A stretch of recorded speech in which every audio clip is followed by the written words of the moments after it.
believe that's the course that we're on right now. Right now, there are tens of thousands of horses running wild and free across America's western states. The Bureau of Land Management is charged with preserving and protecting these animals. And the agency maintains that population control is essential to protect not only the wild horses, but other animals and livestock on the western rangelands.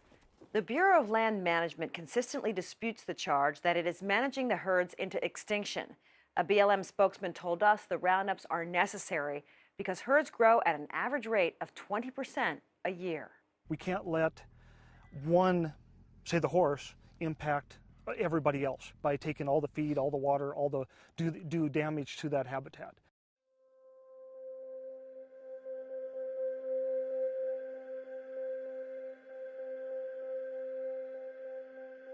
My name is Craig Downer. I'm a wildlife ecologist. I'm a fourth generation Nevadan here, descendant of pioneers. And I grew up here observing the wild horses and the burros. But when they're jerked out by violent people and put in artificial situations and torn away from their families and their herds and the homes where they lived all their lives, that's extremely cruel, and that's entirely contrary to the true intention of the Wild Free Roaming Horses and Burro Act.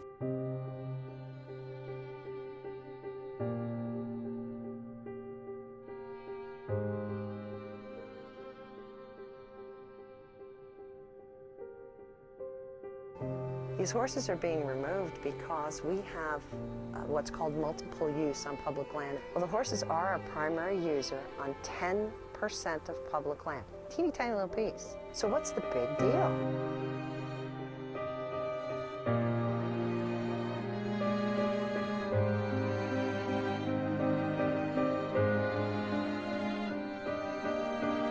The BLM is their own entity which isn't overseen by anyone. The only presence really that can stop the BLM or that can say do this or do that would be the president. And the Department of the Interior has effectively established that there is no science to their methods. There is no science to how they set their AMLs. There is no science to how they count the horses from the air. There is no science to how they write up their own handbook. They're pretty much making up their own rules as they go. So 25,000 horses in the entire United States of America. Do you understand what a futile, tiny, little number of animals that truly is? I mean, we have 694 million federal acres. You do have a very, very powerful asset in your hands, which is the water rights. I mean, it's the most valuable asset of life. And we think it is just too bad that in your view it is an imposition to you to share your rights with wildlife and wild horses. And we think you seriously need to reconsider that and feel less threatened. Do I wish that they could stay wild? Yes. Do I think it's an option? No. The government goes where the money is. Yeah. And the oil, the money's with the oil. And the ranchers. There's no money in Mustangs.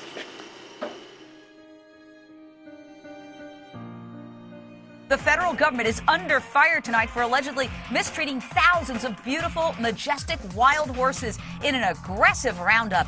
The government sends low-flying helicopters to chase the horses into corrals and then takes them from the plains of the American West to federal holding pens.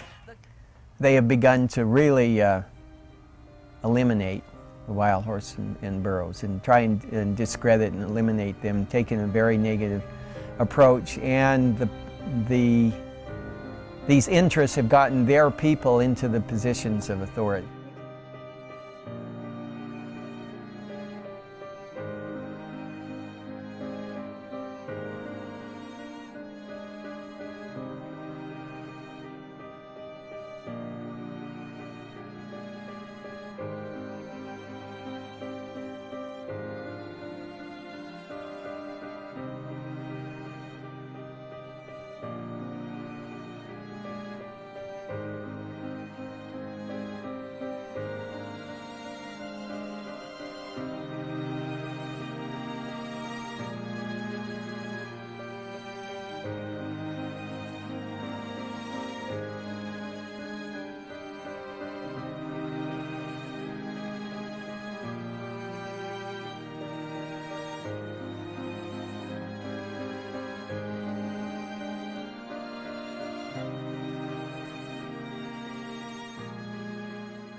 My name is John Neal, and I'm the facility manager here at the National Wild Horse and Burro Center in Palomino Valley. This facility is a holding and placement center for excess wild horses and burros that are removed from Nevada's public lands. This is a place where these horses come to that get prepared for the adoption program, which is the outlet for these wild horses and burros. Horse advocates think that our carrying capacities on the range should be higher than what we have them set at. Livestock versus horses, cattle and sheep on the range, numbers seem to be higher than the horse numbers are on the range.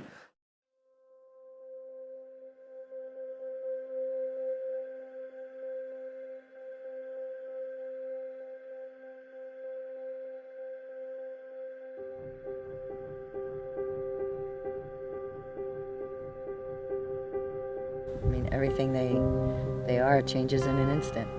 That moment of capture,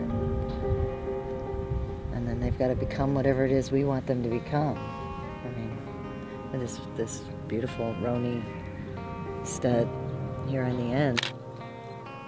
What will he become in man's world? I mean, his function was to protect that family and fight off predators, and here everything he's hardwired to do just doesn't exist. No, it doesn't exist, does it?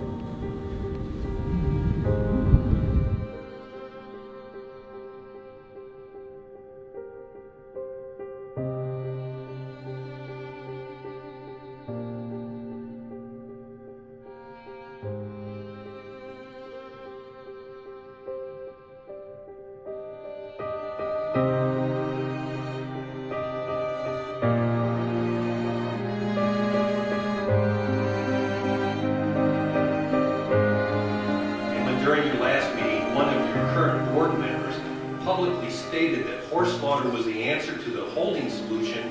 He was neither reprimanded nor removed from the board, and he is here today. And that is not fear-mongering, that is fact.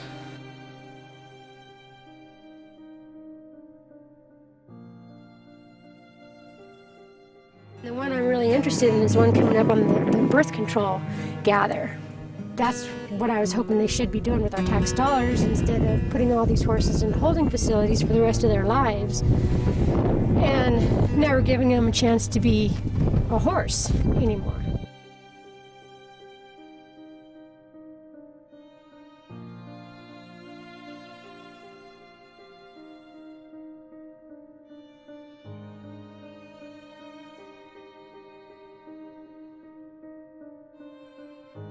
On most gathers is gather most of the population that we know is on the range in that area, and then we'll select from those a number that we put back out on the range. We choose horses based on their size, their color, their conformation, and kind of what we call their temperament, and release those horses back onto the range for producing again. Well, the benefit for the horses being gathered is that we can constantly maintain a healthy rangeland and a healthy area where they're going to live. If we leave too many horses on the range, there might not be enough feed, might not be enough water to sustain healthy horses and healthy populations. So the benefit for the horses is, number one, the rangelands where they live on for the horses that stay there is going to maintain health and be able to sustain animals.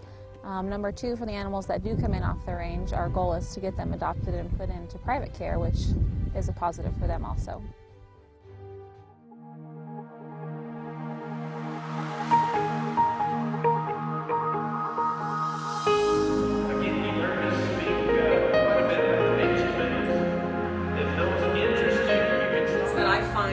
Wild born horses are more loyal. When you have adopted them and you've worked with them, I find a higher level of loyalty. They bond in a way that's different from domestic horses. I can't explain it, I just know it's there. If anybody decided to take on a Mustang, it's a very rewarding experience. It requires a lot of patience, and if you don't have experience, and I would highly recommend getting some help, but the help is out there, and so don't be afraid to ask questions and look for people to help you do it.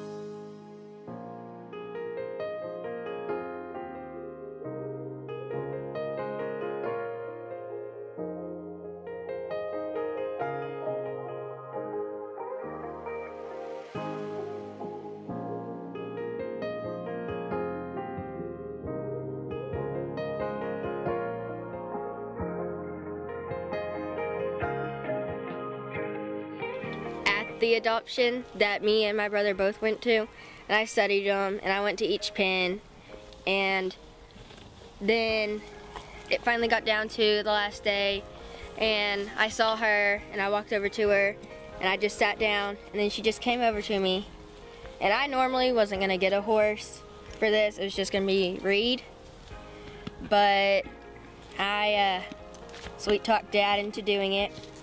Our horses are different. This has been a really good experience for us. Of course, this one here, she acts like a child sometimes too, because she is a young horse. I'm even going to think about the competition. I'm just going to do the best I can for this horse.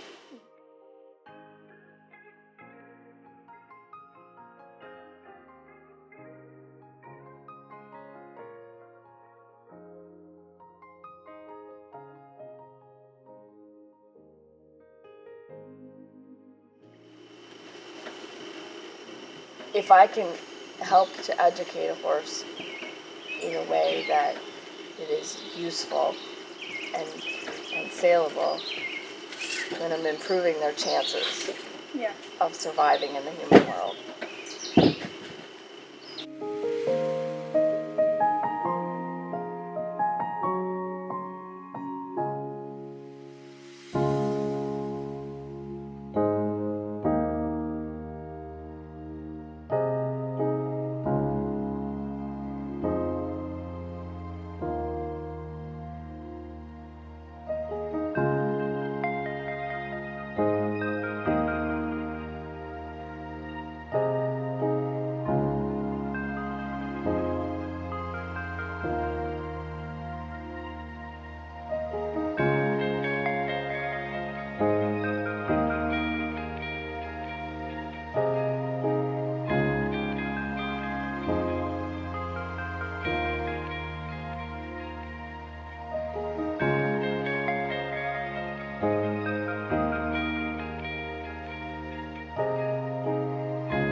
I was absolutely captivated, not just because they were beautiful horses, but they were wild and free and untethered, and they didn't need us at all.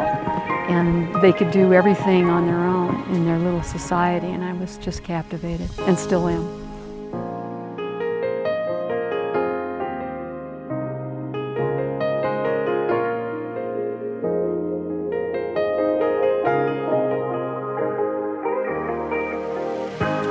People who say, there are still wild horses out there?